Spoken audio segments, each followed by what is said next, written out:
Important. When I was in high school, I was your guys' age. I used to love hearing stories from guys that played and experienced different things. And eventually, I'm gonna run out of stories.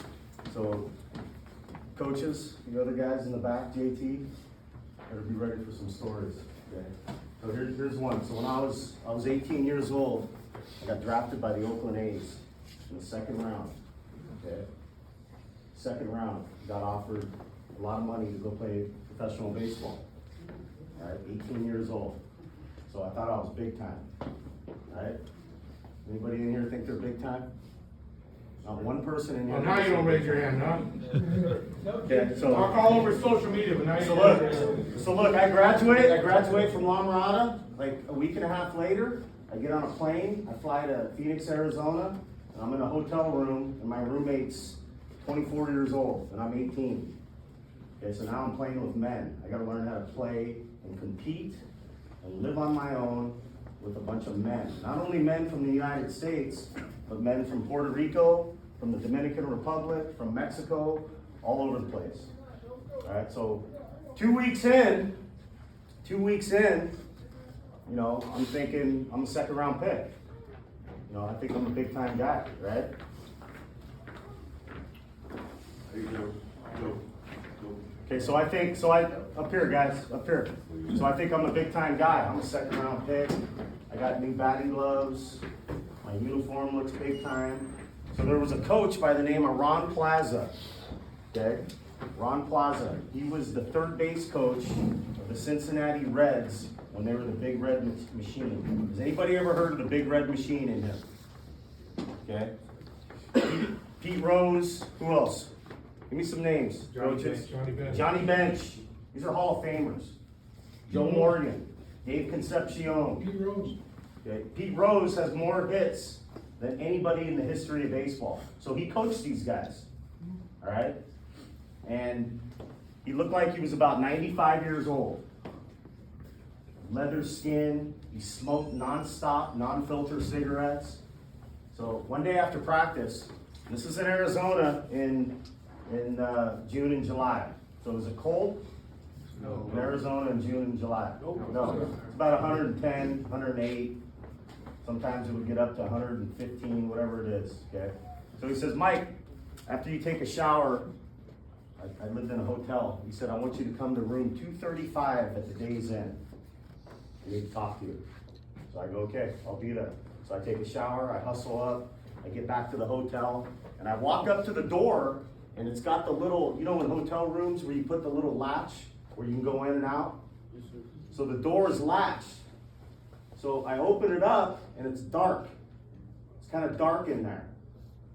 So then I knock, and he goes, come in. So I open it up, and I walk in, and the room is dark, where I could see a silhouette of him. Okay? He says, sit your ass down. So I sit down in the chair. Yeah, I'm 18 years old, guys. All right? Now I'm face to face with the guy that used to coach Pete Rose. Literally coach Pete Rose. So he lights up a cigarette, and every time he would take a puff, I could see his face. For the next hour, he called me a piece of shit and every name in the book.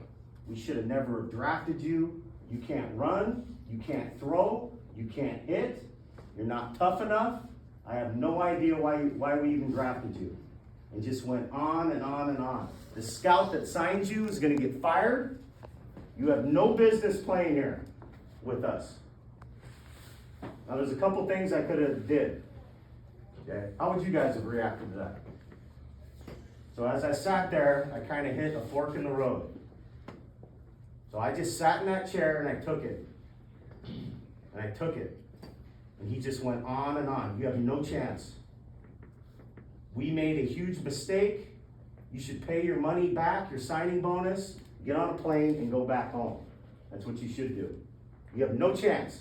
You have no future in baseball. And I just sat there and I looked him in the eye and I took it. And I took it.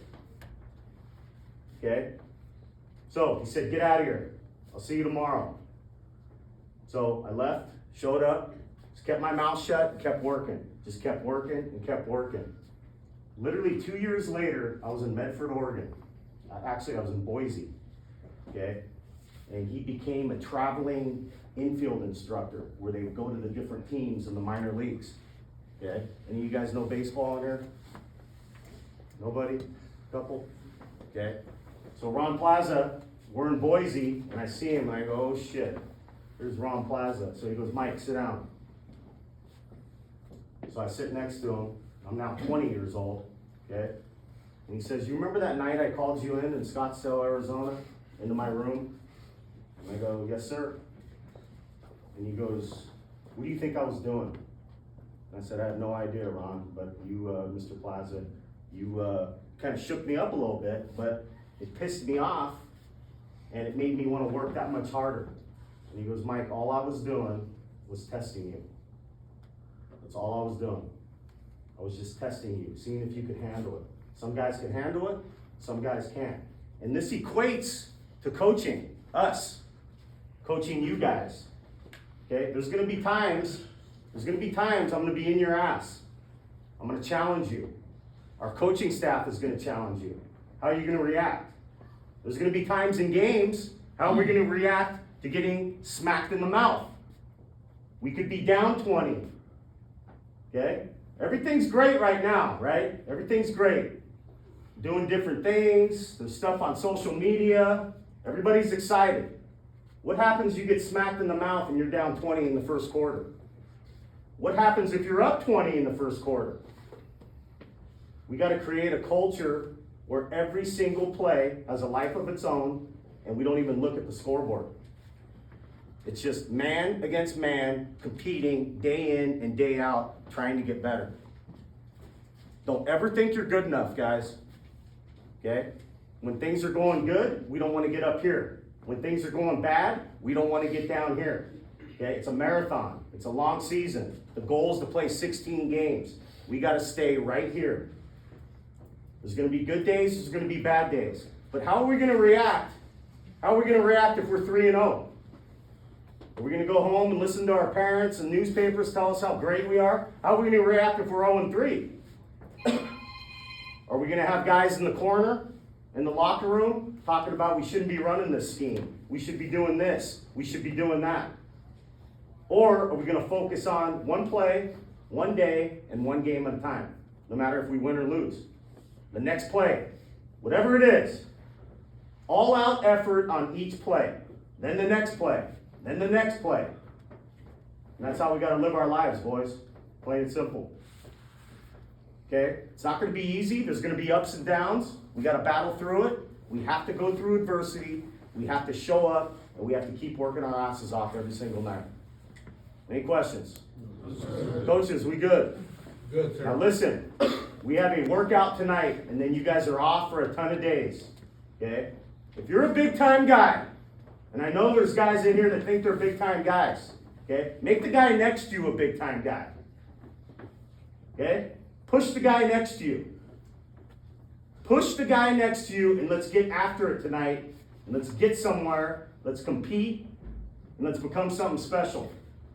We good? Yes, sir. All right, let's get a break, and let's roll. Here we go. Here we go. State champions on 3. Nice and loud together. State champions on 3. 1, 2, 3. State champions.